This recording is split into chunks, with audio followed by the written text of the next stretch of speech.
There's 3 or 4 great scenes at this little park here in North Ogden. The shot of the mountain up there is terrific. Might want to get rid of that house in front and move those trees over at the base. And the light on the mountain's pretty flat right now, but the colors are awesome. So that's one good scene. Looking this way, we've got barns and fall foliage still, a little bit of it left. Moving into some atmospheric perspective and some nice warmth to the clouds. And then over this way we've got that big barn. We'd have to get on top of the hill looking down and see what that looks like. Let's check out a couple of these places real fast.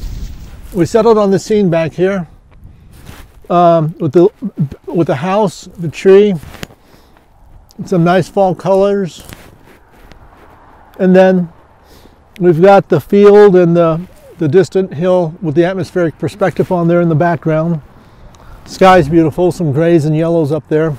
I think it's a terrific scene, so that's what we're going to get started on.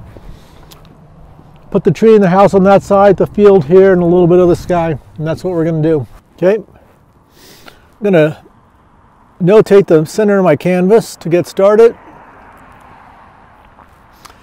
Maybe push my tree off just a little bit to the right. Let's see how I want to do this.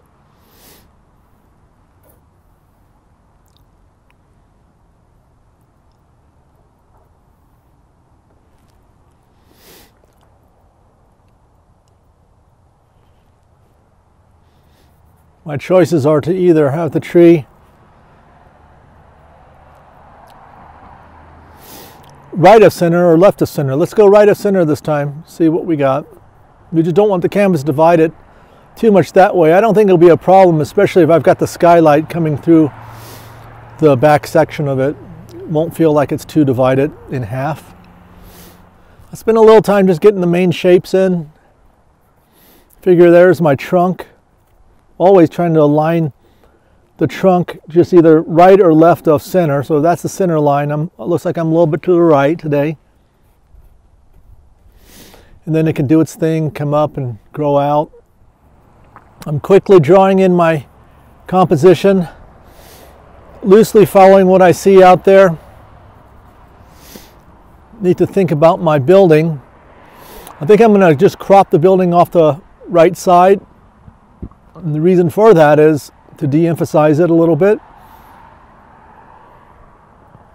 If we see the whole building, it has a tendency to emphasize it. So just from a design standpoint, I'm gonna crop it off. There's the center line of my building.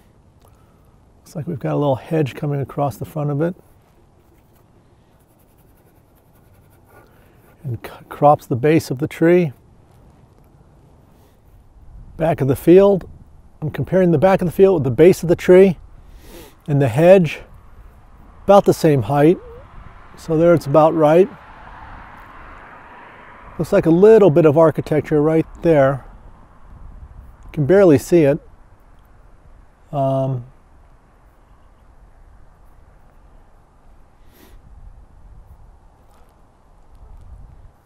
spot of blue for some buildings back here.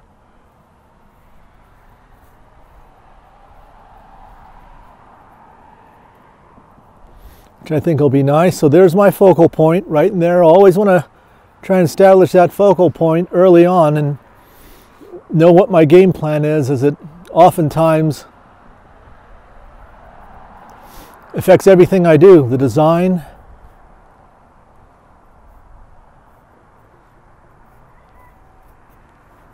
critical. So I want to kind of make sure the design's in place right from the get-go, and that I have a game plan that I stick with. So some trees in the foreground or in the midground, and I want that to overlap nicely that background back there.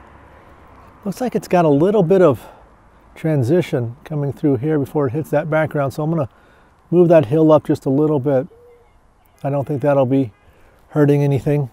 If anything, it makes my large landmass a little bit larger compared to my lighter sky. I'm going to take a little bit of yellow, wash right over the top. If you're working in oils, you want to probably tone your canvas before you draw so we don't lose the drawing. But with the acrylics, a lot of the paint's already dry. It's moist out here today, so it's taking its time. Normally it's already dry by now. You can see me losing a little bit of the drawing in there. That's okay. For my shadows, all three primaries, red, yellow, and blue. Add that yellow with that red makes an orange, and I mix it with the blue. I get a fairly neutral color, which sits nicely. Maybe a little bit more yellow. In shadow.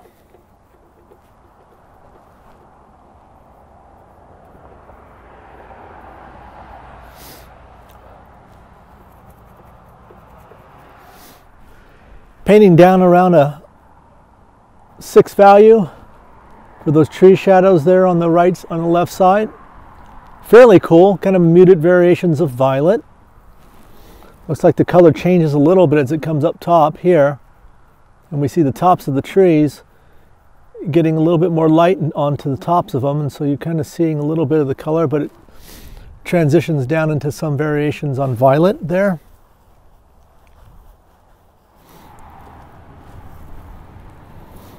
At this stage, I'm just quickly going through and trying to block in the whole canvas. I'm not getting stuck anywhere on trying to render. I kind of keep things fairly basic initially. Kind of a grayish tone for the sky up above. It's got a little bit of red in it. See the colors bending more blue-violet than blue. More blue-violet than red-violet. And somewhat muted, so it's got all three primaries in there in order to get that muted color.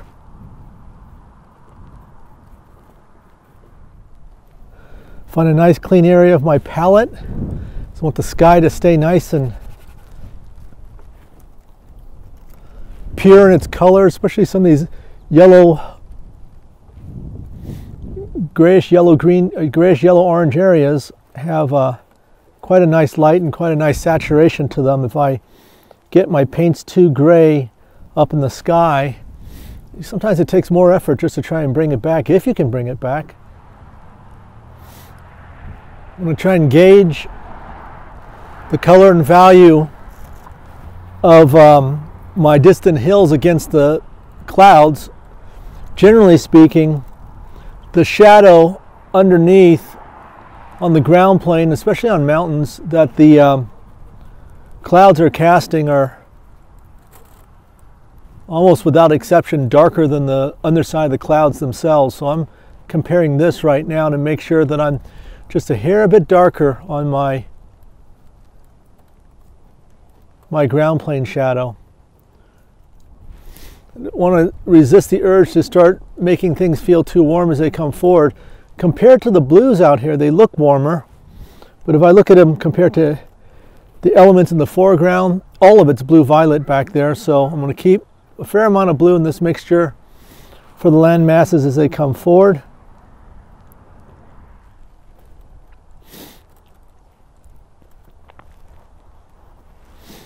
I'm going to make a decision about what color I want to make that green.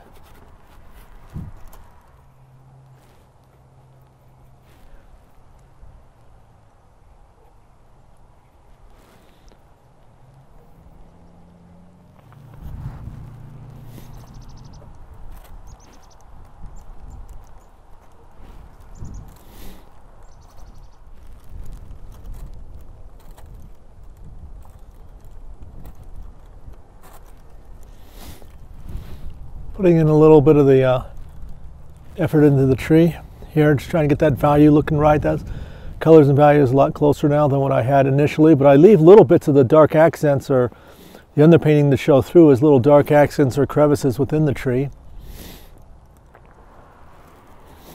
Even though it's a white house, in shadow, it's going to be darker than what we're going to see in the light up above here. So I don't want to get it too light, especially over there in that right-hand corner. Might just decide to paint the color down and values down just a little bit. Sun is now gone and we've got a completely different scene, but I've got my color notes down, so I'm just going to try and follow what I have right now. It won't be exactly the same because the sunlight will make these shadows, like on the side of this little shed here, appear to be a lot more violet, whereas now with it all overcast, it just looks gray. So I'm going to kind of compensate for that and make sure that I'm always thinking about my drawing, like where does the top of the shed go compared to the base of the ground plane behind? Looks like it just sits just a hair bit above it. So part of the drawing is to constantly compare, and I think that never ever gets any easier or never ends. Try to put that road in. Normally I try to go for a little bit more of a rural type of feel, putting in a little bit of the detail in the branches.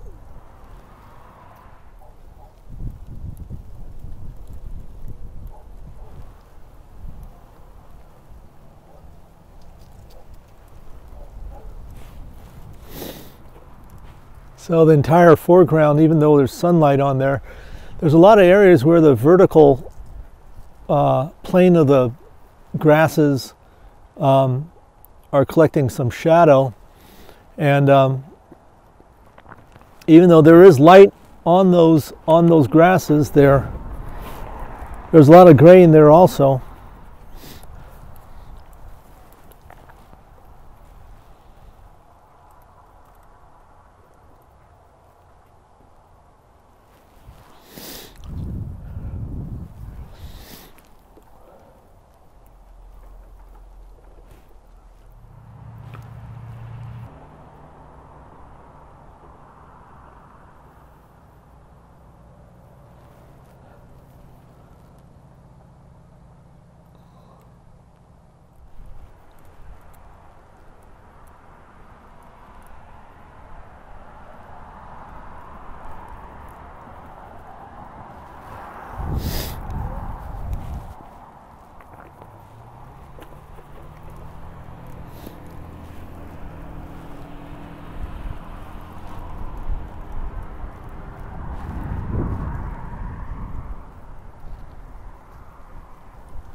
Highlights always seem like such a challenge to get on there in the right shape and with the right feel, but they make such a difference to the sparkle and the quality of the light.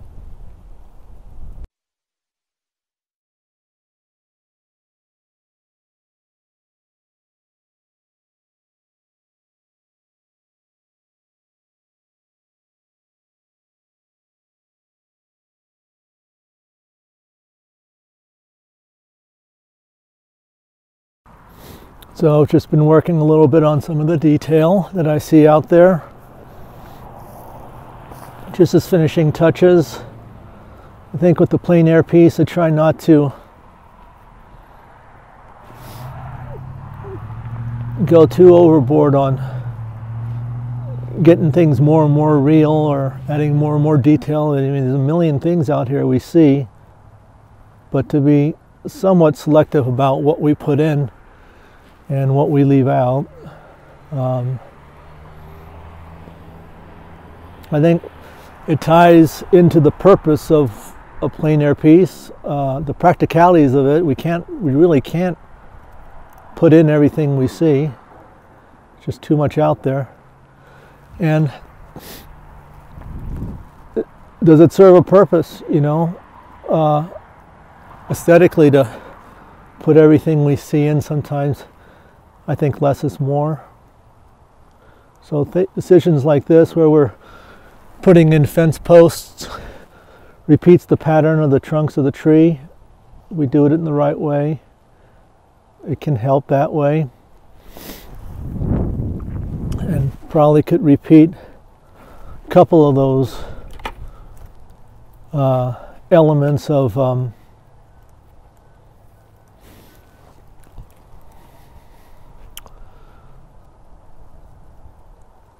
linear elements of trunks, maybe back here a little bit, in a couple of places repetition. You can get too much very quickly.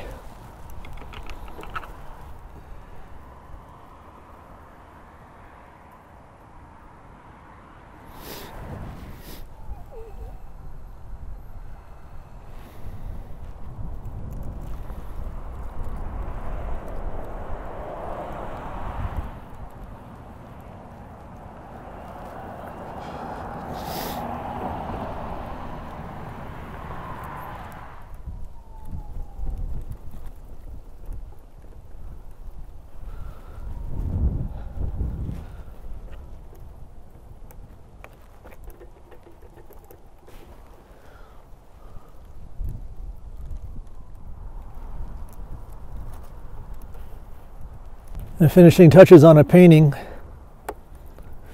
you never quite know when's too much and when's to stop. But as things occur to me, I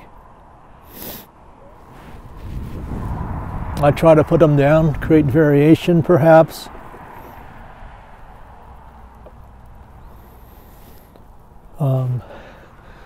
Certainly can get busy and overworked real quickly.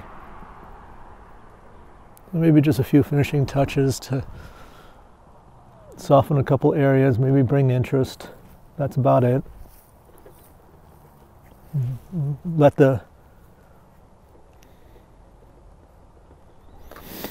just leave it a little bit more abbreviated. Some of those violets down there bear repeating up in the tree, I think, a little bit.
Okay, so I usually like to bring my paintings back in after I've had a chance for my eye to rest for a little bit and do a few touch-ups. That's what I consider part of the plein air process, is to come back in and adjust those things that still need adjusting. Every once in a while I'll get a painting that I don't feel like it really needs to be touched, but most often there's usually a couple of things that need to happen. And so let's just talk a little bit about this.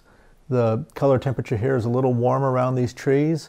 These are just things that I didn't catch all of it when I was out on location. You get tired out there after a while and you don't see. So I come back in and I adjust a little bit. The shape right here is a little bit concave this way.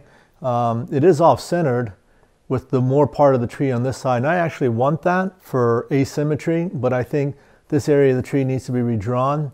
I think I'll move this building out a little bit and put a little dip inside the tree line here. I see this value right here, I got a little bit light compared to what's going on back there. The shadows on the vertical planes here in the foreground should be a little bit lighter than what we're seeing back there.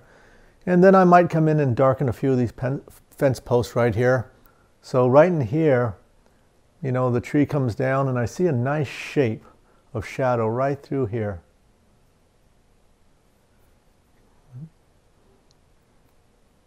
Put a little bit more yellow and red in there.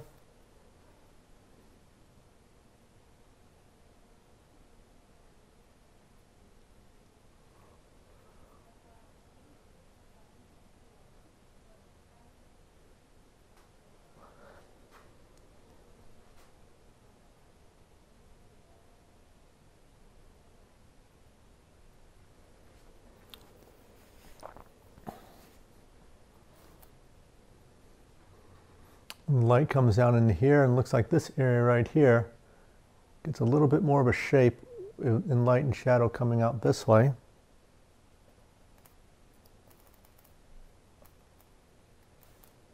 I'm looking at the photo for shape, but I'm looking at my painting for color. So I want the shape in there, but I'm going to mix it according to what I already have on the canvas. As I said, I just do trust that a whole lot more than what I'm seeing in the photograph. Photograph will get it right sometimes, pretty close, but a lot of times it just ends up being a little bit off. So, see, I've increased the shape on this side to bring a little bit better balance to the tree. Might put a few little bits in here just to get those limbs tapering a little bit better. Want that light side to be pretty colorful and pretty punchy, so I'm going to come along that side right there. It's got some pretty good color, a little stronger than what I'm seeing in the photo, and that's okay because I'm going to call this area my focal. And as always, the turning edges get a little softer treatment.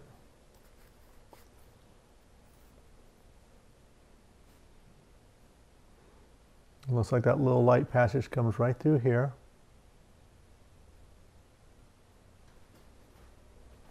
These dots and dashes represent eye candy, and so a lot of times I like to put it down and just leave it alone.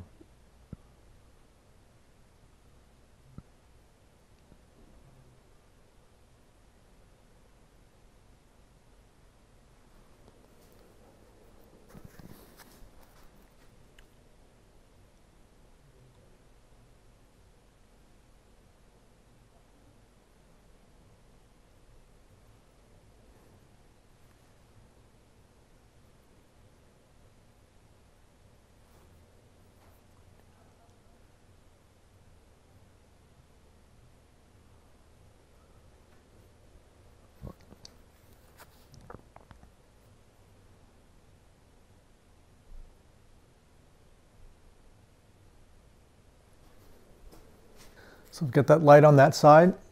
I'm going to bring this building over right behind it.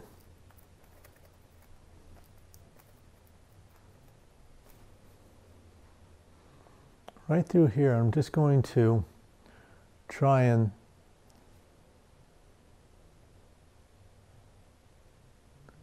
give that edge of a tree some contrast against the background right in there, and see if I can't give a little extra pop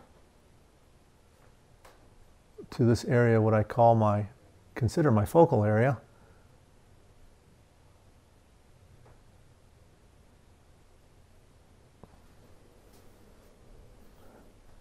Got the roof a little bit darker than what I see,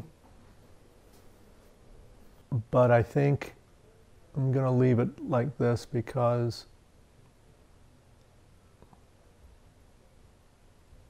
offers a little more contrast against the edge of that tree right there.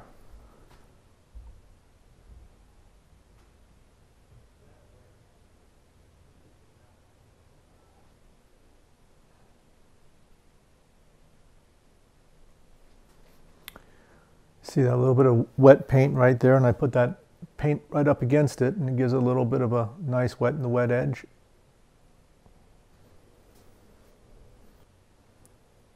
Nice to have the acrylics not always feel so hard-edged. It has a tendency to want to feel that way just by the nature of the medium. So anytime that I can put down a glob of paint that's a little bit thicker, come back through and restate it and manipulate those edges, it can be really nice.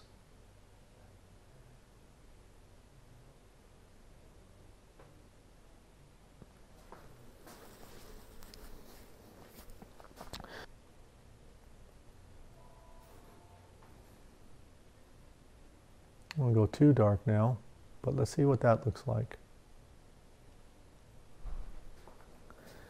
Well, it certainly does bring that a lot closer than this up here. And now I lay that color down, maybe come in between these two trees right here. And I mix up my orange again while that's still wet. And I just come back through.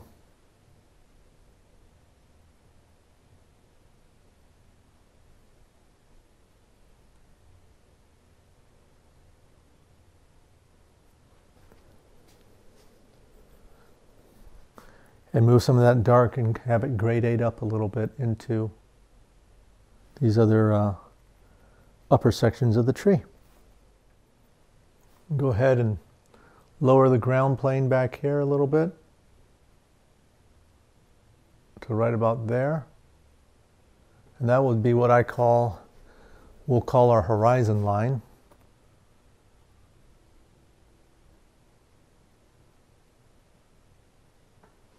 Had it sitting a little bit higher before. I think what I'll do is I'll just make those a row of tall grasses back there so that the actual horizon line is just a little bit off the base of that building.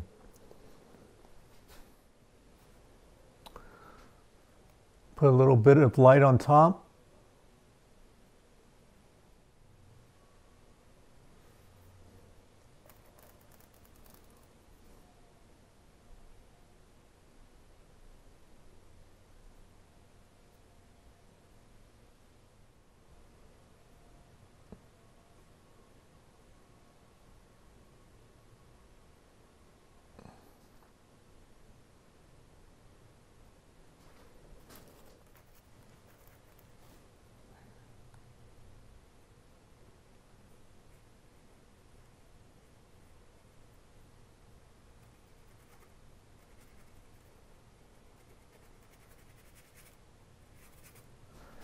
A few little stronger sky holes maybe. Give it a little bit more punch in the focal. I don't want to do too much over here, so not to draw the eye, but maybe just a couple.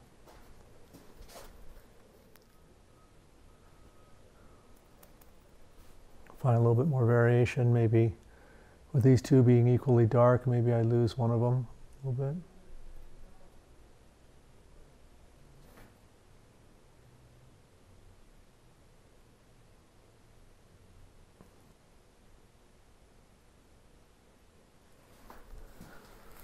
Okay, and then one or two highlights right here near my focal. Help punch things a little bit.